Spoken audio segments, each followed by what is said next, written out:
জীববিজ্ঞান বইয়ের আমার মনে হয় সবচাইতে কঠিন লাগা তোমাদের কাছে, তোমরা বারবার বলতে থাকো যে উদ্ভিদের সরল টিস্যু কিছুতেই মনে থাকে না, বা উদ্ভিদ টিস্যুই আসলে কিছুতে মনে থাকে না।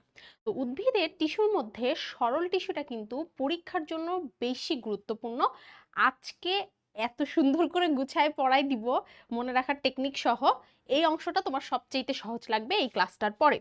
তো তোমরা জানো যে আমরা এখন 5 নম্বর পর্ব পড়ছি। অলরেডি আমরা কিন্তু বইয়ের এই অংশটা 4টা পর্বে শেষ করে ফেলেছি, ঠিক আছে। আজকে আমরা উদ্ভিদ টিস্যু শুরু করছি এবং উদ্ভিদ টিস্যুর আমাদের দুটো পর্ব হবে। আজকে পর্ব 1-এ আমরা সরল টিস্যু পড়ব এবং পর্ব 2-এ আমরা জটিল টিস্যু পড়ব। তো আমরা একটু শুরুতে চলে যাই বইতে। যেহেতু আমরা প্রথমবারের মতো টিস্যু কথাটা পড়ছি, আমরা অলরেডি জানি যে অনেকগুলো কোষ যখন একত্রিত হয় তাদেরকে টিস্যু বলি। কিন্তু শুধু দেখা যাচ্ছে মাথার কোষ, পায়ের কোষ, অর্থাৎ উদ্ভিদের মূলের কোষ, কাণ্ডের কোষ, এভাবে সব কোষ একত্রিত করলে সেটাকে আমরা আসলে টিস্যু বলতে পারবো না। তো টিস্যুর একটা সুন্দর সংজ্ঞা আছে যে টিস্যু হচ্ছে একই জায়গা থেকে উৎপন্ন হয়। দেখো, একই বা বিভিন্ন প্রকারের কোষগুচ্ছ হতে পারে। অর্থাৎ যখন সরল টিস্যুর কথা বলি, সরল টিস্যু দেখবা যে একই রকমের কোষ দিয়ে তৈরি। সরল টিস্যুর সবগুলো কোষ একই রকম। কিন্তু জটিল টিস্যুর একটা কোষ লম্বা, একটা কোষ খাটো, একটা কোষ মোটা। তো হতে পারে টিস্যুর ক্ষেত্রে কোষগুলো একই রকম, অথবা হতে পারে বিভিন্ন রকম, কিন্তু তাদের কাজ একই হতে হবে। অর্থাৎ ওই সকল টিস্যুগুলো মানে ওই সকল কোষগুলো মিলে একটাই কাজ করতে হবে, এবং তাদের উৎপত্তিও একই রকম হতে হবে, মানে একই জায়গা থেকে উৎপত্তি হবে। একটা মূল একটা কাণ্ড থেকে হলে হবে না, সবাইকে মূল থেকে হতে হবে। জিনিসটা কিছুটা এমন। তো ব্যাপারটা হচ্ছে যে কোষ একই রকম বা বিভিন্ন রকম হোক, সমস্যা নাই, কিন্তু একই কাজ করতে হবে, একই জায়গা থেকে উৎপত্তি হতে হবে। তাহলে তাদেরকে আমরা টিস্যু বা বাংলায় কলা বলতে পারি। এবং টিস্যু দুই রকমের, উদ্ভিদ টিস্যু দুই রকমের। একটা পরীক্ষায় যদি এমসিকিউতে আসে উদ্ভিদ টিস্যু কয় রকমের, উল্টো পাল্টা করা যাবে না। উদ্ভিদ টিস্যু কিন্তু দুই রকমের, বইতে বলা আছে। পরবর্তীতে বড় হয়ে আমরা 3 রকম শিখবো। আপাতত উদ্ভিদ টিস্যু দুই রকমের: ভাজক টিস্যু এবং স্থায়ী টিস্যু। ভাজক টিস্যু মানে যারা অনবরত বিভাজিত হতে থাকে, এই তৈরি হয়েছে আবার বিভাজন হয়, এই তৈরি হয়েছে আবার বিভাজন হয়। আর যারা স্থায়ী টিস্যু, তারা বিভাজন হতে পারে না। ওরা ওয়ান কাইন্ড অফ আসলে মৃত টিস্যু, মানে মৃত টিস্যু বা কোষ হিসেবে আমরা কাউন্ট করতে পারি। স্থায়ী টিস্যু 3 রকমের হবে। একটা আমাদের স্থায়ী টিস্যু 3 রকমের হবে, খেয়াল করতে হবে। টিস্যু কিন্তু দুই রকমের, ভাজক টিস্যু এবং স্থায়ী টিস্যু, মানে উদ্ভিদ টিস্যু মোটা অঙ্কে। বাট স্থায়ী টিস্যু 3 ধরনের, ঠিক আছে। তারা কারা? সরল টিস্যু, জটিল টিস্যু এবং নিঃস্রাবী বা ক্ষরণকারী টিস্যু। আমরা বইতে এখন সরল টিস্যু এবং জটিল টিস্যু পড়ব। তুমি যদি জিজ্ঞেস করো যে নিঃস্রাবী বা ক্ষরণকারী টিস্যু কি, যে সকল টিস্যু কিছু না কিছু ক্ষরণ করতে থাকে, যেরকম ল্যাটেক্স, আঠা, গদ।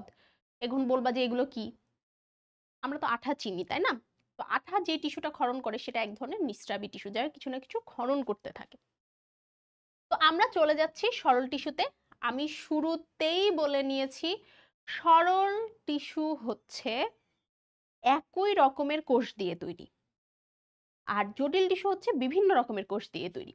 তাহলে যেই স্থায়ী টিস্যু, কারণ আমরা জানি যে সরল টিস্যু হচ্ছে এক রকমের স্থায়ী টিস্যু, প্রতিটি কোষ আকার, আকৃতি এবং গঠনের দিক থেকে একই রকম, অভিন্ন, মানে ভিন্ন নয় যেটা। তো আকার, আকৃতি এবং গঠনের দিক থেকে একই রকম, তাদেরকে আমরা সরল টিস্যু বলি। এবং সরল টিস্যুকে আমরা 3 ভাগে ভাগ করতে পারি। এখন পরীক্ষায় এই প্যারেনকাইমা, কোলেনকাইমা, স্ক্লেরেনকাইমার বৈশিষ্ট্য আসে, অর্থাৎ বললো যে প্যারেনকাইমার বৈশিষ্ট্য লিখো। বাট সবচাইতে কমন আসে উদ্ভিদের 3 রকমের সরল টিস্যুর পার্থক্য। দেখো কি সহজ এবং সুন্দর করে আমরা এটা পড়বো। তো প্রথমে আসি প্যারেনকাইমা। এবং তোমরা একটা কাজ করো, এটা আসলে কেউ চিত্রটা আঁকতে চাও না, মানে এত সহজ চিত্র, চিত্র অঙ্কনের প্লেলিস্ট দেখে নিবা। এমনিতেও এটা এত সহজ, খুবই সহজ। খেয়াল করো, একটা প্যারেনকাইমা যখন আমি কথা বলছি, ওরা অনবরত, মানে এই যে জীবিত, হ্যাঁ, সমব্যাসীয়। সমব্যাসীয় মানে কি? মানে সবগুলো কোষের ব্যাস সমান। আমরা বৃত্ত পড়ছি, বৃত্তের ব্যাস বুঝি। সবগুলো কোষ দেখতে একই রকম বা একই ব্যাসের, পাতলা প্রাচীর যুক্ত এবং প্রোটোপ্লাজম দিয়ে পরিপূর্ণ। যখন একটা কোষ জীবিত হয় তখন তার কোষপ্রাচীরটা পাতলা হয় এবং পাতলা কোষপ্রাচীর শুধুমাত্র সেলুলোজ দিয়ে তৈরি হয়। আর এই কোষটা যেহেতু অনেক জীবিত কোষ, আমি যেমনটা শুরুতেই বলছি যে স্থায়ী কোষ ম্যাক্সিমামই হচ্ছে মৃত কোষ, শুধু এই প্যারেনকাইমা কোষটা হচ্ছে জীবিত, বাদ বাকি কোলেনকাইমা স্ক্লেরেনকাইমা এরা ম্যাক্সিমামই হচ্ছে মৃত কোষ। তাহলে একটা কোষ যখন জীবিত অবস্থায় থাকে তখন তারা কি হয়ে যায়, তখন তারা হচ্ছে অনবরত বিভাজন করতে থাকে এবং সে কারণে ওদের কোষ প্রাচীর যেটা সেটা হচ্ছে পাতলা হয়। কিন্তু এরা যেহেতু স্পেসিফিক্যালি স্থায়ী টিস্যু, এই জন্য কিন্তু এরা আবার বিভাজন করবে না, এরা স্থায়ী হয়ে গিয়েছে, কিন্তু এদের কোষ প্রাচীরটা পাতলা। তো পাতলা হলে শুধুমাত্র সেলুলোজ দিয়ে তৈরি এবং এদের প্রোটোপ্লাজমটা অনেক ঘন অবস্থায় থাকবে।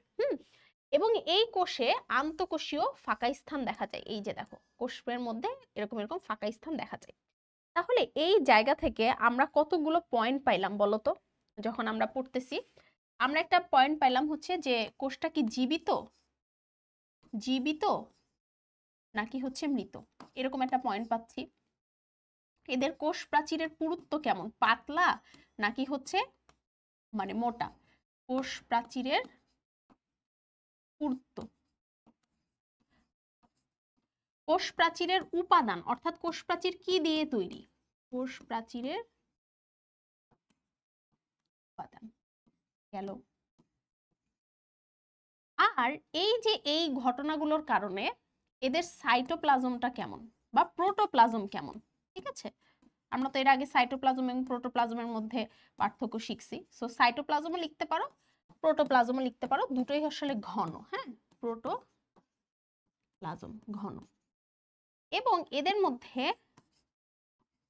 আন্তঃকোষীয়, অন্তঃকোষীয় না, অন্ত মানে হচ্ছে কোষের ভেতরের কথা বলছে, আন্তঃকোষীয় মানে দুটো কোষের মাঝের অবস্থান, আন্তঃকোষীয় ফাঁকা স্থান। এবং লাস্টে আমি কাজ উল্লেখ করতে পারি। তাহলে 1 2 3 4 5 6, কি সুন্দর করে 6টা পয়েন্ট হয়ে গেল না? তোমার কাজ হচ্ছে এই 6টা পয়েন্ট 3টা টিস্যুর ক্ষেত্রে লেখা। অর্থাৎ এখানে প্যারেনকাইমা, এখানে আমার কোলেনকাইমা, এবং এখানে হচ্ছে আমার স্ক্লেরেনকাইমা। যেরকম তোমাকে আমি বলি আন্তঃকোষীয় ফাঁকা স্থান এখানে থাকে, কিন্তু এখানে আর এখানে থাকে না। এদের কোষপ্রাচীরের উপাদান হচ্ছে সেলুলোজ দিয়ে তৈরি। এই সেলুলোজের উপরে দেখো খেয়াল করে বইতে বলা আছে, হয়ে গেল স্ক্লেরেনকাইমা। যখন সেলুলোজের উপরে লিগনিন জমা হয় তখন সেটা স্ক্লেরেনকাইমা হয়। এবং ওইটাকে যদি আমি আরো মোটা করতে চাই, সরি, হ্যাঁ, এই যে প্যারেনকাইমা কোলেনকাইমা, খেয়াল করো সেলুলোজের উপরে যখন পেকটিন জমা হয় তখন সেটা কোলেনকাইমা হয়। এবং ওটাকে যদি আমি আরো মোটা করতে চাই তাহলে আমি ওটাকে লিগনিন দিব। তাহলে ব্যাপারটা কি, এখানে এই সেলুলোজ প্লাস হচ্ছে পেকটিন থাকে, আর এখানে সেলুলোজ প্লাস হচ্ছে লিগনিন থাকে। এবং এটার পুরুত্বটা কেমন, এটার পুরুত্বটা তো পাতলা, কিন্তু এটা হচ্ছে মোটা। এবং তুমি আরো সুন্দর করে লিখতে পারো যে প্যারেনকাইমা অপেক্ষাকৃত মোটা, এটাতে লিখতে পারো কোলেনকাইমা অপেক্ষাকৃত মোটা, তাহলে আরো পারফেক্ট হয়। হ্যাঁ, এদের সবগুলো কি জীবিত, এদের জীবিত এবং মৃত দুটোই হতে পারবে, এদের সবই হচ্ছে মৃত। ঠিক আছে?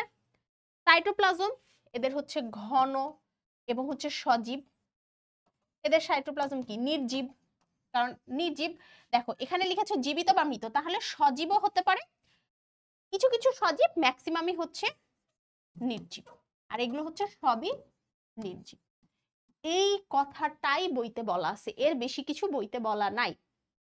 এবার চলো, এই ছক তো আমরা পড়ে ফেলছি না, এবার চলো আমরা খালি বইয়ের মধ্যে মিলাবো। অলরেডি প্যারেনকাইমাতে এর বাহিরে কোনো কথা ছিল না, আকৃতিটা ছিল সমব্যাসীয়, ওটা তুমি লিখতে পারো যদি চাও, আমি এটাও লিখে দিচ্ছি, চাইলে লিখতে পারো, বাট 6টা পয়েন্ট আমাদের হয়ে গেছে, আমাদের আর লাগবে না, চাইলে তুমি আকৃতিটা লিখতে পারো। আচ্ছা, এইবার যদি দেখো খেয়াল করে এগুলো বিশেষ ধরনের প্যারেনকাইমা কোষ দিয়ে তৈরি। এদের সেলুলোজ থাকে এবং সেলুলোজের উপর পেকটিন জমা হয়ে পুরো হবে।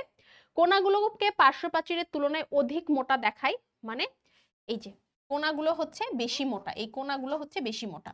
তাহলে আমি ওদের যে যখন আমি বললাম যে কোষের পুরুত্ব আরো পারফেক্ট ভাবে লেখার জন্য তুমি লিখতে পারো অসমভাবে পুরু। কিভাবে? ওরা পুরু কিন্তু বাট অসমভাবে পুরু, আরো পারফেক্ট। বাট আমি যেটা বলেছি ওটাও ঠিক। এবং কোনাগুলো পেকটিন বেশি জমা হয়, বেশি পুরু। তাহলে এরা অসমভাবে পুরু, বাট কোনাগুলো হচ্ছে আরো পুরু। ওই কারণেই অসমভাবে পুরু, কারণ পুরোটা সেম টাইপ অফ পুরুত্ব দিয়ে তৈরি না। এই টিস্যুর কোষগুলো লম্বাটে হয়, ওই যে আকৃতির মধ্যে ওইটাতে লিখতে পারো গোলাকার, আর এটাতে লিখতে পারো লম্বাটে। এবং প্রোটোপ্লাজম পূর্ণ থাকে, আন্তঃকোষীয় ফাঁক কি লিখছে থাকতে পারে। তুমি যদি নাই লিখো সমস্যা নাই, কারণ থাকতে পারে মানে নাও থাকতে পারে, সো থাকতে পারে নাও থাকতে পারে। তাহলে ব্যাপারটা হচ্ছে এটা, প্যারেনকাইমাতে যা থাকবে স্ক্লেরেনকাইমাতে তা থাকবে না। আর মাঝে যে কোলেনকাইমা, এটার প্রত্যেকটা পয়েন্টই এমন থাকতে পারে না থাকতে পারে, থাকতে পারে না থাকতে পারে। আচ্ছা, কোষ প্রান্ত চৌকোনাকার এগুলো দরকার নাই। এরপর হচ্ছে কাজে আমি পরে আসতেছি। স্ক্লেরেনকাইমা দেখো এটা অনেক বেশি লম্বা আগের থেকেও, পুরো প্রাচীর বিশিষ্ট, প্রোটোপ্লাজম বিহীন, প্রোটোপ্লাজম কিন্তু নাই, লিগনিন যুক্ত এবং যান্ত্রিক কাজের জন্য নির্দিষ্ট কোষ দিয়ে গঠিত টিস্যুকে স্ক্লেরেনকাইমা বলে। প্রথমে প্রোটোপ্লাজম থাকে, পরে হচ্ছে মৃত হয়ে যায়, কোনো ধরনের প্রোটোপ্লাজম থাকে না। এবং স্ক্লেরেনকাইমা দুই প্রকার, একটা হচ্ছে ফাইবার বা তন্তু, আর একটা হচ্ছে স্ক্লেরাইড। ক্লিয়ার? এবার চলো কাজগুলো দেখি। কাজগুলোর ক্ষেত্রে তোমাদের অনেক সমস্যা হয়, একদম সহজভাবে বুঝো। কাজ হচ্ছে দেহ গঠন করা, খাদ্য প্রস্তুত করা, খাদ্য সঞ্চয় করা, খাদ্যদ্রব্য পরিবহন করা। প্যারেনকাইমার কাজ, প্যারেনকাইমার কাজ কি? খাদ্য প্রথমে কি করতে হয়? প্রস্তুত করতে হয়, বানাতে হয়। এরপরে খাদ্য কি করতে হয়? সঞ্চয় করতে হয়, স্টোর করে রাখতে হয়। বাসায় যেরকম আমরা ফ্রিজে স্টোর করে রাখি। এবং পরে কি করি? ফ্রিজ থেকে বের করে খাবারটা ডাইনিং টেবিলে নিয়ে আসি। তাহলে খাদ্য তৈরি করব, খাদ্য সংরক্ষণ করব, খাদ্য পরিবহন করব। ওকে? এই সকল কাজ করলে আমার কি হবে? দেহ গঠন হবে। এত সহজ করে তোমাকে জীবনে কোনোদিন কেউ বলছে? আমার মনে হয় না বলছে। কারণ এইভাবে আমি পড়া মনে রাখতাম, এই জন্য কখনো আমি কোনো পড়া ভুলে যেতাম না। আচ্ছা, এরপরে এদের কাজ কি? এরা যেহেতু একটু দৃঢ় টাইপের কোষ, অর্থাৎ এদের কোষ প্রাচীরটা যেহেতু একটু পুরো টুরু টাইপের, এরা উদ্ভিদকে দৃঢ়তা প্রদান করবে, এটা হচ্ছে ওদের মেন কাজ। এছাড়াও খাদ্য প্রস্তুত করা, পাতা এবং শিরার পত্রবিন্দুতে দেখা যায়। কোথায় দেখা যায় এটা বলেছে, বাট ব্যাপার হচ্ছে ওদের কাজ কিন্তু মেনলি দৃঢ়তা প্রদান করা। তাছাড়া ওরা যদি সবুজ হয়, ওরা খাদ্য প্রস্তুত করবে, সেটা নিয়ে কোনো সমস্যা নাই।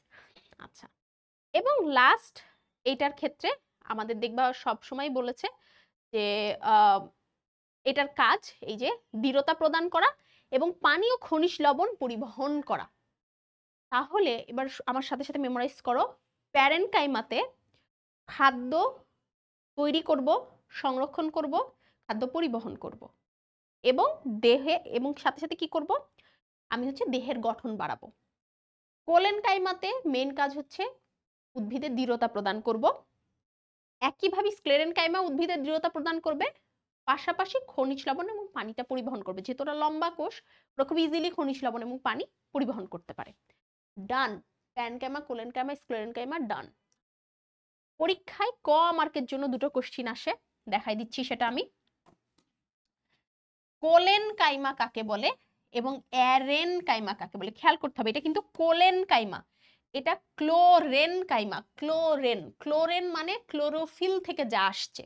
তো প্যারেনকাইমাতে যখন ক্লোরোফিল বা ক্লোরোপাস থাকে, তখন সেটাকে আমি ক্লোরেনকাইমা বলি, কোলেন না, ক্লোরেনকাইমা বলি। আর যখন অ্যারেন মানে হচ্ছে কি, অ্যারোবিক রেসপিরেশন আমরা পড়ছি না, মানে হচ্ছে এয়ার, অর্থাৎ জলজ উদ্ভিদে যখন হচ্ছে আমরা বড় বড় বায়ুকুঠুরি থাকে, মানে যেটার মধ্যে ওরা বাতাসটাকে সংরক্ষণ করে রাখতে পারবে। তুমি যেরকম ফুসফুসে বাতাস সংরক্ষণ করে রাখবা, ঠিক একইভাবে ওদের যেরকম বায়ুকুঠুরিতে বাতাস যে সংরক্ষণ করে রাখে, সেটাকে আমি অ্যারেনকাইমা বলছি। ক্লিয়ার? এই দুটো ক মার্কের জন্য পড়ে ফেলবা। লাস্ট চলে যাই, এখান থেকে অনেকগুলো এমসিকিউ আসে মাঝে মাঝে। এমসিকিউ গুলো কি আমি একটু দেখাই দিই, খেয়াল করো। এখানে বলেছে, আচ্ছা এর আগে আরেকটা জিনিস একটু বলে দিয়ে আসি, সেটা হচ্ছে কচি ও নমনীয় কাণ্ড যেরকম কুমড়া ও দণ্ডকলসের কাণ্ডে এ দৃঢ়তা প্রদান করে। আমরা বলেছি যে কোলেনকাইমার মেন কাজ দৃঢ়তা প্রদান করা। এখন কুমড়ার কাণ্ড কেমন হয়? এরম নেতায় পড়ে। তো এই জিনিসটা যে এমন নেতায় পড়ে, এই জিনিসটা নেতানো যাবে না, এই জিনিসটাকে যেন একটু মজবুত করার চেষ্টাটা ও করে। তো দণ্ডকলস হচ্ছে ওইরকমই একটা প্লান্ট, যেটা হচ্ছে নেতানো উদ্ভিদ, লতানো উদ্ভিদ। তো এই জন্য কুমড়া এবং দণ্ডকলসের কাণ্ডে এরা হচ্ছে দৃঢ়তা প্রদান করে থাকে। আচ্ছা, এরপরে এই যে আমাদের স্ক্লেরেনকাইমা যে দুই রকম, একটা হচ্ছে ফাইবার বা তন্তু, মানে বোঝা যায় যে ওরা কিন্তু লম্বা, হ্যাঁ, তো দীর্ঘ পুরু প্রাচীর যুক্ত এবং দুই প্রান্ত হচ্ছে সরু। দেখো এই যে চিত্রে দুই প্রান্ত হচ্ছে সরু। আচ্ছা, তবে কখনো কখনো ভোতা হতে পারে। যে কোনো সরু চিত্র, এই যে এরকম সরু না, এটা যে কোনো সময় আবার এরকম এরকম সরু না হয় এরকম হতে পারে, এই যে এরকম হতে পারে, মানে ভোতা হতে পারে। প্রাচীরের গায়ে ছিদ্র থাকবে, ছিদ্রকে আমরা কূপ বলবো। অবস্থান ও গঠনের ভিত্তিতে বিভিন্ন নাম দেওয়া হয়েছে, যেরকম bast fibre, surface fibre, xylem তন্তু বা কাষ্ঠতন্তু। পরীক্ষায় আসে বাস্ট ফাইবার কোন ধরনের টিস্যু বা বাস্ট ফাইবার কিসের উদাহরণ, তখন লিখতে হয় বাস্ট ফাইবার হচ্ছে এই যে ফাইবার বা তন্তু, বা আরো স্পেসিফিক বললে স্ক্লেরেনকাইমা টিস্যুর উদাহরণ। ক্লিয়ার? তাহলে bast fibre, surface fibre, xylem, এগুলো মনে রাখতে হবে। এই স্ক্লেরাইডের আরেকটা নাম আছে, সেটা হচ্ছে স্টোন সেল। অনেক সময় পরীক্ষায় আসে স্টোন সেল নিচের কোনটা, স্টোন সেল কাকে বলে। এরা যেরকম লম্বা, এরা হচ্ছে এরকম খাটো। ওরা যেরকম লম্বা এবং সরু, এরা হচ্ছে সমব্যাসীয়, মানে সবগুলো সেম ব্যাসের হয়ে থাকে। এবং তারকাকার হতে পারে। এদের প্রাচীর অত্যন্ত পুরু, এগুলো দরকার নাই। এবং হচ্ছে এদেরও কূপ থাকতে পারে। আচ্ছা, আমরা যেরকম পড়লাম যে কোলেনকাইমা থাকে কুমড়া এবং দণ্ডকলসে, একইভাবে নগ্নবীজী এবং দ্বিবীজপত্রী উদ্ভিদের কর্টেক্স, ফল, বীজ ত্বকে স্ক্লেরাইড টিস্যু দেখা যায়। বহিত্বক জাইলেম এবং ফ্লোয়েমের সাথে একত্রে পত্রবিন্দে কোষগুচ্ছ রূপে থাকতে পারে। লাস্টের লাইনটা অতটা ইম্পর্টেন্ট না, এটা খেয়াল করি। উদ্ভিদ, বড় বড় উদ্ভিদগুলো দুই রকমের হতে পারে, একটা নগ্নবীজী, একটা আবৃতবীজী। নগ্নবীজী মানে যাদের বীজটা নগ্ন অবস্থায় থাকে, আর আবৃতবীজী মানে যাদের বীজটা আবৃত অবস্থায় থাকে। এখন এই আবৃত বীজের মধ্যে কিছু কিছু বীজ থাকে এক বীজপত্রী, মানে যাদের বীজটা একটা কক্ষে বিভক্ত। কিন্তু তুমি যদি ছোলার কথা চিন্তা করো, মটরশুঁটির কথা চিন্তা করো, ওদের কিন্তু দুইটা বীজপত্র, খুললে এরকম দুই সাইডে হয়ে যায়। তো ওই দ্বিবীজপত্রী, মানে এক বীজপত্রী বাদ দিয়ে, নগ্নবীজী এবং দ্বিবীজপত্রীর কর্টেক্স, ফল এবং বীজত্বক। বীজত্বক মানে তো বুঝছো, বীজের যে বাইরের যে লেয়ার সেটা। ফল তো বুঝছো, মানে ফলের ভেতরে যে বীজ থাকে সেটা। কর্টেক্স বুঝো নাই, আমি জানি। কর্টেক্স হচ্ছে উদ্ভিদের টিস্যুর একটা অঞ্চল, যে অঞ্চলকে আমরা কর্টেক্স বলে থাকি। এটা তুমি বাহির ভাবে দেখতে পারবে না, এটা উদ্ভিদকে কাটলে সেটার একটা অংশ হচ্ছে কর্টেক্স। তো আমি বলতে পারবো না যে ওই যে উদ্ভিদের ওই অংশ দেখছো না, ওই অংশ কর্টেক্স, ওই অংশ কর্টেক্স আসলে তুমি দেখো নাই, এটার জন্য মাইক্রোস্কোপের নিচে দেখা লাগবে। ওকে, তো এইটা আমরা একটু এমসিকিউর জন্য মানে মনে রাখবো। বাট এটার থেকে আরো যেগুলো বললাম, যে এটাকে স্টোন সেল বলে, bast fibre, surface fibre, xylem তন্তু বা কাষ্ঠতন্তু কিসের উদাহরণ, এটা দণ্ডকলস এবং কুমড়াজি স্ক্লেরেনকাইমার উদাহরণ। এগুলো এখান থেকে এমসিকিউর জন্য বেশি বেশি ইম্পর্টেন্ট। ক্লিয়ার হয়েছে আমরা? তো উদ্ভিদের সরল টিস্যুর এই অংশটা, তোমাদের কাজ হবে যেটা, এই ছকটা সুন্দর করে ফিল আপ করা, একদম বই দেখে ছকটা ফিল আপ করা। আমি ইচ্ছা করে ছক ফিল আপ করে দিচ্ছি না, বই দেখে ছক ফিল আপ করবা, দেখবা এই পড়া সবচেয়ে সহজ হবে। এবং লাস্ট একটা ছোট্ট কথা বলে দেই, অবশ্যই পরীক্ষায় এই চিত্র আরেকটা পয়েন্টের নাম হবে, এবং চিত্র অবশ্যই আঁকতে হবে চিহ্নিতকরণ সহ। এখানে কিন্তু পারফেক্ট চিহ্নিতকরণ নাই, ওখানেও নাই। তো অবশ্যই চিত্রের ভিডিওটা দেখে নিবা, যে এটার পারফেক্ট চিহ্নিতকরণটা কিভাবে করতে হয়। তো আমরা নেক্সট পর্বে উদ্ভিদের জটিল টিস্যু শিখবো। আল্লাহ হাফেজ।